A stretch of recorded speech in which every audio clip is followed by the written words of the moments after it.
लगायत हाम्रो चाहिँ बिल पनि आइसक्यो छ टाटा सोरुमको।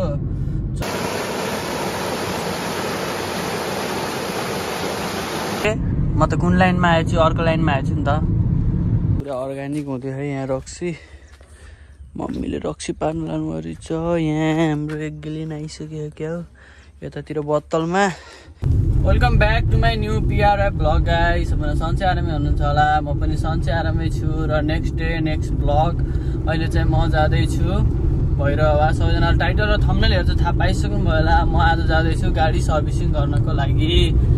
र अहिले चाहिँ सालजनदेखि म हिँडेर पिपलडाँडा आइसकेको छु र अब म जाँदैछु भैरवा, किनकि आज चाहिँ मेरो गाडीको सर्भिसिङ गर्ने पर्ने छ र टाइम पनि भइसक्यो नि त। ठ्याक्क 10,000 हजारमा गर्नुपर्छ यसको चाहिँ 9,485 जति पुगिसक्यो है, किनकि 10,000मा गर्नुपर्ने हो नि त। त्यही भएर अहिले चाहिँ म अहिले जान लाग्यो सर्भिसिङ गर्न चाहिँ। त्यही भएर अनि म सोरुममा फोन गरेको 2 बजेतिर आउनु भन्नुभएको छ। त्यही भएर अहिले चाहिँ 12 ठ्याक्कै 1 बज्न 5 मिनट छ अहिले चाहिँ। म ठ्याक्कै घरदेखि हिँडिसकेँ, 1 घन्टामा त म पुगिहाल्छु।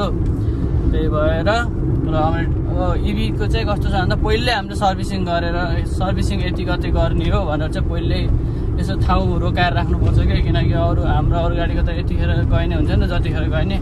यिनीहरूको चाहिँ गाडीहरू धेरै हुन्छ नि त, इभीहरू अहिले मार्केटमा धेरै छ नि त। त्यही भएर फोन गरेर पहिल्यै म यति बजे आउँछु भनेर, अनि उनीहरूले नि यति गते आज नआए भोलि आउनुहोस्, आज भिड छ त्यस्तो टाइपको जानकारी दिनुहुन्छ। त्यो चाहिँ म फोन गरेर आज जाँदैछु सोरुम। अहिले चाहिँ म आइसकेको बासगढी। बाटो चाहिँ अहिले यस्तो छ गाइज, बन्दै छ बाटो त। यो यतातिर नि यस्तै छ। लगाइ अब हेर्दै गरौँ ल। अझ मेरो चाहिँ सानो काम पनि छ, बुटोल जुन मेरो पछाडिको रिङ खस्यो नि, त्यो पनि बुटोल पाइयो भने पाइयो, नत्र सोरुमबाटै सामान हाल्नु पर्ला। किनकि यो टाटाको हो नि त। त्यही भएर चाहिँ यसको चाहिँ सामान चाहिँ झ्याप्प पाउनु कि बाहिर कि इन्डियातिर जानु पऱ्यो हामी चाहिँ। इभी गाडीहरूको चाहिँ धेरै समस्या छ। र आज चाहिँ म यसको सर्भिसिङ कति निस्किन्छ भनेर चाहिँ हजुरहरूलाई देखाउँछु मैले। सर्भिसिङ चाहिँ यसको अलिक महँगो नै आउँछ होला अहिले चाहिँ, किनकि 5,000 हजारमा चाहिँ सस्तो आउँछ, 10,000मा चाहिँ महँगो आउँछ क्या। त्यही भएर हजुरहरूलाई म देखाइहाल्छु नि। भित्र चाहिँ भिडियो खिच्न दिएछ नि, म बनाउँछु भिडियो, तर बाहिर खासै दिन्न भिडियो गर्न चाहिँ। त्यही नि म यसो लुकेर बनाउँछु। त्यही गाइज हेर्दै गरौँ ल। टक्क लाएर बासगढी आइसकेँ म। मुस्ताङको अफरोड हाल्नु र कहिले काहीँ यता हेर्नु न, हाम्रो बुद्धनगरको पनि खतरा अफरोड छ क्या। मुस्ताङबाट कम हुन लागेन जस गाडीहरूमा चाहिँ। हेर्नु न यस्तो खाएर पुरै ओहो थैतेरिका, मुस्ताङभन्दा कम हुने भएन। ओहो बाजे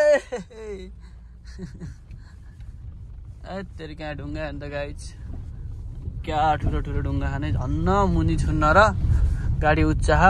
त्यही भएर बिचरा हाम्रो सेना गाडी हुनेलाई त लास्टै दुःख हो क्या, लास्टै। हेर्नु त यहाँ खाल्टो आम्बो दैट, यतातिर हेर्नु यत्रो मेन सबैभन्दा लामो रोड नेपालको यस्तो रोड भएर हुन्छ। त्यहाँदेखि बन्दै छ अझै नि। फाइनली आयो चिया चोक। मैले सबैलाई देखाइहाल्छु चिया चोक।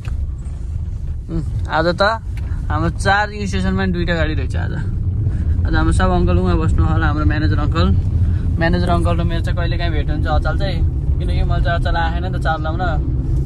त्यही भएर मेरो म्यानेजर अङ्कलसँग भेट चाहिँ भएको छैन। कहिले काहीँ हुन्छ हाम्रो जङ्का भेट हुन्छ, नत्र त्यस्तै त भएन अहिले। ए तिमी कहाँ हराएको थियौ भन्नुहुन्छ अहिले। ए गाइज हेर्दै गरौँ ल, नयाँ नयाँ मैले अपडेट चाहिँ हजुरहरूलाई दिइरहेको छु टक्क लाएर। लगायत हाम्रो चाहिँ बिल पनि आइसक्यो छ टाटा सोरुमको 14,792 रुपियाँ आइसकेको छ पछाडिको कभर सहित। पछाडिको कभरलाई चाहिँ सायद 5500 होला सायद है। सर्भिसिङ गरेको चाहिँ त्यही 9,000 साढे 9,000 आएको छ बिल चाहिँ। त्यही हो, भित्र चाहिँ खिच्न पाइएन। र अहिले म चाहिँ घरतिर फर्किँदैछु। बिल चाहिँ हाम्रो यही आएको छ है टाटा सोरुम।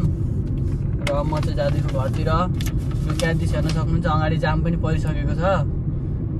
त्यही हो, अब चाहिँ आजको दिन चाहिँ यत्तिकै बसेरै गयो, गाह्रो पऱ्यो मलाई चाहिँ।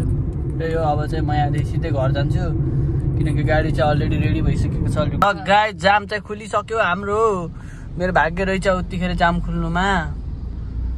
क्यादिस अहिले यतातिर रेड लाइट। अहिले हामी जाँदैछौँ। अहिले त ठ्याक्क काठमाडौँतिर आएको जस्तो भाइब्स भयो त मलाई त चाहिँ। ए म त कुन लाइनमा आएछु अर्को लाइनमा आएछु नि त अहिले हेर्नु रातिमा यस्तो दाम देखेको छ लाइट बोलेर ओ यो गाडीले पछाडि बसेर हर्न बजाएको बजाइ थियो अहिले अगाडि जान पाएको खुसी भएको छ जे होस् लगाइ चाहिँ गाडी सर्भिसिङ गरिहालेँ र आज चाहिँ नेक्स्ट डे म आएको छु आज खोलातिर यसो घुम्नको लागि होइन जस्ट हेर्नको लागि यहाँ चाहिँ नुहाउने ठाउँ छ अरे के दामी तरिकाको म त्यही हेर्नको लागि आएको छु लुकाइदिस होइन अहिले चाहिँ जाडोको अब जाडो सुरु हुन लाग्यो नि त त्यो खोलामा जस्तो यस्तो लेउ लगाइसकेको छ त्यही भएर म चाहिँ यहाँ अब खत्ता ठाउँ छ भनेर म सुनेर आएको छु अझ हेर्नलाई चाहिँ कस्तो हुन्छ हेरौँ है ठ्याक्क यता चाहिँ नयाँ पुल बनेको छ पुल चाहिँ ठ्याक्क यहाँनिर नुहाउने ठाउँ चाहिँ पहिला त आएको थियो त्यही पनि यो पाइल चाहिँ राम्रो भयो भन्थ्यो यो दाइहरूले त्यही भएर म हेर्न आएको छु तर माछाहरू पनि मिठो मिठो रहेछ त्यहाँनिर लुकाइदिस हेर्नु नि आउँदै माछा तर अलि क्यामेरामा चाहिँ नदेखिन सक्छु देखाउने कोसिस चाहिँ गर्छु हजुरहरूलाई ए सबै सानो सानो माछाहरू होइन लुकाइदिस हेर्नु न सानो सानो नै आउँदै त्यो पानी त बहुत चिसो छ त अन्त माछाहरू के गर्नु यहाँ कुनोले दबाई हालिदिन्छ अनि सकिएन कहानी लुकाइदिस हेर्नु सक्नुहुन्छ त्यहीँनिर है ठ्याक्क मजा आइन्छ है फाइनली डेस्टिनेसनमा चाहिँ म आइसकेको छु म डेस्टिनेसनमा आइसकेँ तर खासै राम्रो चाहिँ रहेन छ लुकाइदिस हेर्नु यति पानी छ यहाँ पौडी खेल्नको लागि चाहिँ मजाको रहेछ नुहाउनको लागि तर म त हेर्न मात्र आएको माछा हेर्नु न माछा यहाँनिर माछाको त दामी रहेछ नुहाउनलाई चाहिँ त्यस्तो गहिरो छैन यहीँनिर रहेछ यो हो कहिले काहीँ यसो घरतिर नि घुम्न पर्छ नि त कति गाडीमा हिँड्नु भनेर नि हो कहाँ पानी हेर्नु न दामी भएको छ त्यो